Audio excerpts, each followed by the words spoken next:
Bonjour François-Olivier Gisbert. Bonjour Sonia Mabrouk. Merci de votre présence. C'est votre grande interview sur CNews et Europe 1. Éditorialiste, écrivain, vous êtes l'auteur notamment de la trilogie à succès sur l'histoire intime de la Ve République. Une histoire forcément ponctuée par des voyages présidentiels. C'est le cas en ce moment.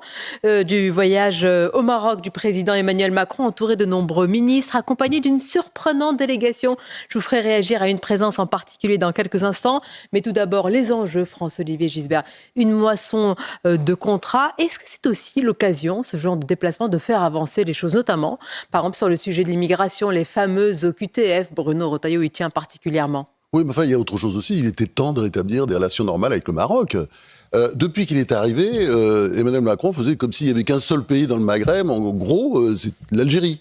Bon, il n'avait pas compris une chose absolument fondamentale, c'est que les dirigeants algériens ont besoin de la France. Ils ont besoin de la France comme bouc émissaire pour expliquer que c'est à cause de la France que l'Algérie en est là, malgré son gaz, malgré son pétrole.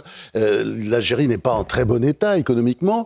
Et donc, c'est normal aussi de s'intéresser à ce pays qui a toujours été, enfin jusqu'à présent, tous les dirigeants politiques français, tous les présidents, ils ont toujours fait en sorte d'entretenir des relations avec les deux. Le Maroc existe, le Maroc est un grand pays, c'est quand même 37 millions d'habitants, c'est une richesse nationale par habitant qui est pas loin de celle de l'Algérie, c'est à 5 000 $, vous voyez, ils sont pas loin de l'Algérie, et par habitant, c'est pas beaucoup, mais c'est un pays pauvre. Mais c'est un pays qui travaille, c'est un pays qui innove, c'est un pays qui invente.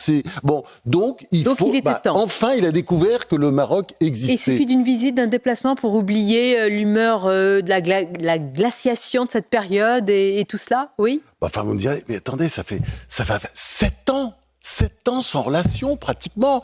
Tout ça parce que, quand il est arrivé, il a cru qu'il allait pouvoir, effacer des dizaines d'années d'histoire entre la France et l'Algérie. Non, mais c'était complètement infantile. Et faut bien voir que c'est un pays qui compte, c'est un pays important, avec des dirigeants politiques, je pense notamment à cette dynastie incroyable entre Mohamed V, Mohamed VI maintenant, et puis Hassan II, qui était un personnage fascinant. Moi, je l'ai rencontré vous avez bien souvent. connu, bien sûr. Oui, bien sûr, et qui était, qui avait une culture folle. Enfin, ce sont des grands personnages. Il est temps d'y aller, évidemment, parce que le Maroc, c'est une partie de la France. Et vous parliez justement de l'immigration. Hassan II, d'ailleurs, qu'il n'y avait pas de tabou à parler de ce sujet-là. Est-ce que c'est l'occasion d'une telle visite ?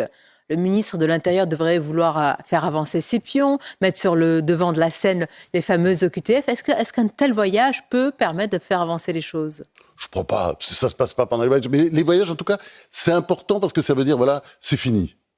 Cette espèce de bouderie absurde, enfin, du fait de la France, parce que je pense qu'on a maltraité le Maroc, je le pense profondément. Et d'ailleurs, il y a beaucoup de grands... je pense par exemple Tahar Ben Jelloun, le romancier, a écrit des papiers très sévères sur la politique de Macron à l'égard du Maroc. C'était pas normal. Une délégation importante, François-Olivier Gisbert, et une présence étonnante, celle de Yacine Bellatar, qui n'a pas été annoncée au départ, en tous les cas dans la première mouture de la délégation française. Yacine Bellatar, je le rappelle à nos auditeurs et téléspectateurs, a été condamné pour menace de mort. Il avait déclaré aussi qu'il n'était pas Charlie, qu'il n'était pas Nice après les attentats. Proche du CCIF, dissous depuis par Gérald Darmanin. C'est celui-là même aussi qu'Emmanuel Macron avait reçu quelques jours avant la fameuse marche contre l'antisémitisme et qui lui aurait justement déconseillé d'y aller. Comment vous réagissez à une telle présence ? Comment vous l'expliquez ? Écoutez, ça ne m'étonne pas. C'est du Macron, tout simplement. Vous savez, je le dis ça avec tout le respect que je dois à sa fonction, il me fait penser toujours à ces conducteurs de voitures en état d'ébriété qu'on voit sur les routes, vous savez, qui donnent des grands coups de volant à droite, puis après des grands coups de volant à gauche, qui pilent, qui réaccélèrent, etc. C'est, quelqu'un qui n'a pas de continuité. C'est quelqu'un qui n'a pas de colonne vertébrale, on l'a souvent dit, mais et qui, en plus, travaille un peu dans le discontinu. C'est comme ça. Et voilà, on en arrive là. C'est-à-dire, mais ça, c'est quoi ? C'est de la com. C'est pour faire parler de lui. Enfin, c'est absurde. Ce n'est pas un comportement d'homme d'État. Un homme d'État ne doit pas faire ça. Vous voyez ce que je veux dire ? Après, je ne veux pas parler du cas de M. Bellatar ou des autres, d'ailleurs, parce qu'il y a d'autres invités aussi qui sont étranges. Mais c'est-à-dire que c'est la sphère d'influence, semble-t-il, du président de la République. On rappelle que lui, en particulier, avait été nommé au Conseil présidentiel des villes. Ah non, vous croyez que c'est juste de la communication ? Je crois qu'il n'a pas de sphère d'influence, parce qu'il sait toujours le jour, il ne sait pas où il va. Et c'est pour ça qu'il a abîmé la France. Parce que c'est quelqu'un qui n'a pas de ligne, il n'a pas de continuité. Il faudrait qu'il s'achète un corpus idéologique sur Internet, vous voyez, pour avoir un minimum de conviction. Ça, on voit très bien, c'est l'absence de conviction. Ça, c'est la preuve qu'il y a zéro conviction. Le corpus, parce que demain, ça va être autre chose et c'est pas grave. Et il s'en fout et il recommence parce que il est dans la com, ça fera parler, ça fait le buzz. Tout ça est absurde. Ça fait parler, ça peut blesser, ça peut avoir des conséquences très importantes quand il s'agit évidemment de propos sur la scène internationale. Les mots d'Emmanuel Macron ne passent toujours pas. Nous avons un reportage ce matin, notamment sur CNews, de franco-israéliens qui disent pour certains, François-Olivier Gisbert, qu'Emmanuel Macron n'est même plus leur président. Les mots quand même sont forts, ils ont un sens. Comment vous analysez cela ? C'est encore cette stratégie sans GPS, sans corpus ? Je crois que c'est une absence totale de stratégie. Vous savez, gouverner, De Gaulle disait ça, c'est être dur. Je crois que gouverner aussi, c'est savoir à peu près où l'on va, même si c'est difficile par les temps qui courent. Et lui, il n'est pas du tout là-dedans. Il est au jour le jour. Quand on parle de court-termisme, oui, c'est au jour le jour. Et c'est une opération de com après une opération de com. Donc on peut passer d'une coalition contre le Hamas aujourd'hui à ne même plus parler du Hezbollah dans une phrase pour dénoncer un terrorisme islamiste. C'est fou, bien sûr. Et puis là, voilà, on se couche devant le premier venu. Peut-être sur l'influence du Qatar. Parce que vous savez, l'endettement de la France... parce que c'est quand même monsieur 1000 milliards d'endettement, plus de 1000 milliards, 1200 milliards d'endettement. Reconnaissons qu'il n'est pas... Emmanuel Macron. Oui, mais il y a eu l'endettement. Il y a une situation qui dure depuis des années, oui. Oui, enfin, cette situation, excusez-moi, il n'a rien arrangé. Et il faut parler de l'endettement, c'est très intéressant d'ailleurs, parce que c'est pas très bon pour notre indépendance et notre souveraineté. Je vous ai interrompu, c'est-à-dire, on est dépendant, on a été dépossédé de notre souveraineté. Le Qatar, la Chine, enfin le Qatar, quand il est accueilli comme l'émir du Qatar, on a l'impression que c'est le patron de la France, et puis s'il vous plaît, et puis voilà, on ouvre les portes, on tapis rouge, etc. Parce que le Qatar est un de nos créanciers. Vous savez, quand on emprunte, on a des créanciers, et ces créanciers, ils ont un peu de pouvoir, toujours, et c'est normal. C'est très malsain. Et je trouve d'ailleurs cette attitude par rapport au Hezbollah est très malsaine. Parce que le Hezbollah, il suffit de... Mais ça, Macron, on se dit souvent, enfin, je veux dire, il n'a pas lu de livre, il n'a pas de culture politique.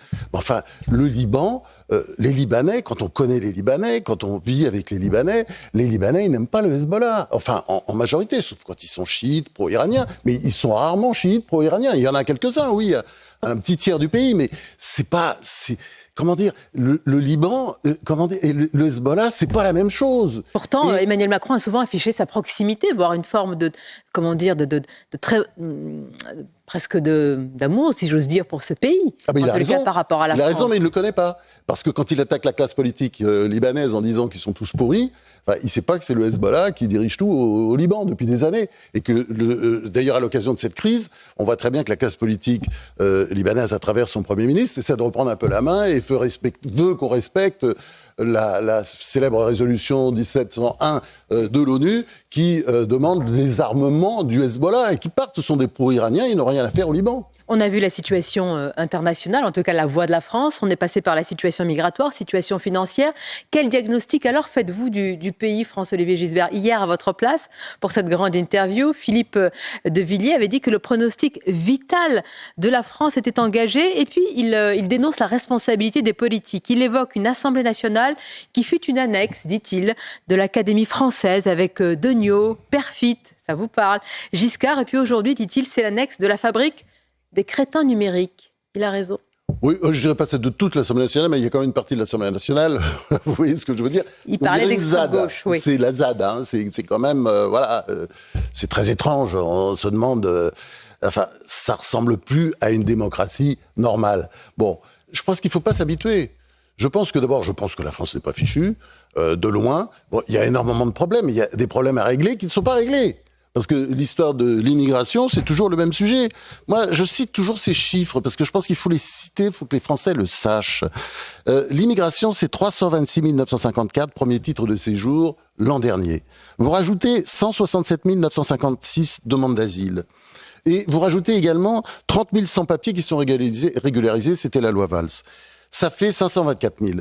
Et j'ai appris, comme tout le monde, par an, en 2023. Bien sûr. Et j'ai appris qu'il y avait peut-être entre 600 000 et 900 000 clandestins. Vous rajoutez ça, vous arrivez à 600, 700 000 peut-être, c'est-à-dire l'équivalent d'une agglomération comme Toulouse, comme Bordeaux, comme Nantes, qui arrive comme ça sur la France, et il n'y a pas de préparation, il n'y a rien. Étonnez-vous que ça ne marche pas. On a besoin d'immigration, évidemment. Il suffit d'aller dans les restaurants et de regarder ce qui se passe dans les cuisines.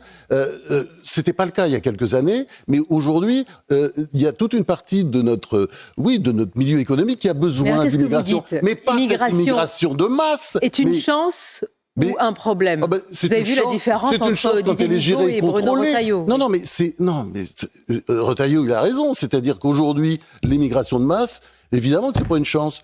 L'immigration, c'est une chance quand elle est contrôlée, quand elle est choisie, quand il y a un travail. Et là, c'est quoi? C'est-à-dire, on reçoit, on accueille, on ouvre des centres d'hébergement. Tout ça est complètement absurde. Et là, on retrouve, si vous voulez, le côté, pas de stratégie d'Emmanuel Macron. Et de son ministre de l'Intérieur, oui. Est-ce qu'il y a un volontarisme aujourd'hui que vous reconnaissez? Oui, évidemment. Bruno, c'est notre école aussi, parce que il y a de la culture. C'est un gouvernement avec un Premier ministre et un président de la République. Il y a une culture, il y a de l'histoire, bref, il y a une réflexion. Et puis, il y a, une ligne. Je pense que c'est ça qui manque. Il n'y en a qu'une seule. Mais non, mais il y a une ligne. La différence entre l'intérieur et la justice, François-Olivier Gisbert. Vous avez écrit c'est une autre ligne. Oui, c'est une autre ligne. Mais bon. Alors combien de lignes, combien de divisions, Emmanuel Macron? Après, c'est normal aussi. C'est-à-dire qu'il y ait toujours, une sorte de débat entre le ministère de l'Intérieur et le ministère de la Justice. Franchement, c'est normal et c'est bon du point de vue démocratique. Moi, je trouve que c'est. Après, simplement, c'est que de temps en temps, le ministre de l'Intérieur peut avoir le dernier mot. Autre sujet, François-Olivier Gisbert, quand même un mot sur le budget, c'est très important. L'utilisation du 49.3 est-elle inévitable? Est-ce que pour vous, c'est un outil contre la démocratie ou alors pas du tout? Il fait partie de la Constitution et puis le Premier ministre finira par l'utiliser. Je pense que c'est un outil contre les ganaches qui ont multiplié des amendements débiles. Vous savez, les crédits d'impôt pour les propriétaires de chiens et de chats parce que les croquettes ont augmenté. Ce genre de choses. Alors, on est dans la démagogie la plus basse et l'Assemblée nationale a donné une très mauvaise image. Et je pense que le gouvernement, aujourd'hui, quand il va faire le 49.3, ce ne sont pas des 49.3 rapides comme pouvaient l'être ceux de Madame Borne. Ce sont des 49.3, là, je pense que les Français vont se dire, enfin, oui, il était temps. Il était temps, parce que c'est vrai qu'on a l'impression que ces députés ne lisent pas les journaux, ne sont pas au courant de la situation économique de la France, qui est grave. Je le disais tout à l'heure, Emmanuel Macron, il a abîmé le pays. Et on parle de politique étrangère, et j'espère qu'il s'en mêlera pas trop et qu'il fera attention dans les prochaines années, parce qu'il y a encore 2 ans et demi à tirer, et parce que, justement, il n'y a pas de ligne. Et il faut essayer de retrouver une ligne. Vous savez, la ligne, par exemple, de la France au Proche-Orient, l'espèce de politique qui, finalement, on voit très bien, il y a une continuité de Gaulle à Mitterrand, à Chirac, Giscard, tout ça. C'était, une espèce de position d'équilibre sur le Proche-Orient. On l'a perdu. On l'a perdu parce que c'est bancal, parce que c'est un coup à droite, un coup à gauche, on ne comprend plus rien. Je voulais vous faire réagir, François-Olivier Gisbert, sur la condamnation du réalisateur que vous connaissez bien. Vous avez travaillé avec lui, vous avez été d'ailleurs l'un des premiers, je crois, Nicolas Bedos, à le mettre en scène, dans une émission. Alors, il a été condamné en première instance, je le précise, à 1 an de prison, dont 6 mois ferme pour des faits d'agression sexuelle. De l'avis de certains, cette condamnation tranche avec la faiblesse d'autres verdicts pour des crimes et des délits, disent-ils, bien plus graves. Comment vous avez réagi? De l'avis de certains, vous savez très bien. Éditorialiste, certains. Non, mais c'est évident que là, on a voulu faire un exemple. Les juges se sont payés, Nicolas Bedos, oui, évidemment, pour faire un exemple, puisque c'est quand même une condamnation très violente pour quelqu'un qui est accusé d'avoir commis des gestes déplacés, ce qu'il nie d'ailleurs, mais qui nie pas, en revanche, qu'il était dans un état d'ébriété. Bon, simplement, la condamnation est extrêmement lourde, et là, si vous voulez, l'idée que les juges aujourd'hui, mais de toute façon, ils ont perdu la tête, ces juges-là, qui sont là pour faire des exemples. Mais où est-ce qu'on est? Les juges, ils sont là pour juger en droit. Qu'est-ce que vous répondez? C'est important, le droit. François Olivier, à ceux qui disent, mais une telle condamnation peut faire œuvre de pédagogie sur ces sujets-là. Mais tu parles, écoutez. Le type là, qui a traîné un policier à Nantes dans un refus d'obtempérer, d'ailleurs, c'était un mineur. Bon, il a fait quoi? Il a 35 heures de travaux d'intérêt général. C'est-à-dire, de toute façon, il ne s'est pas présenté parce que, vous savez, quand vous êtes condamné à une peine de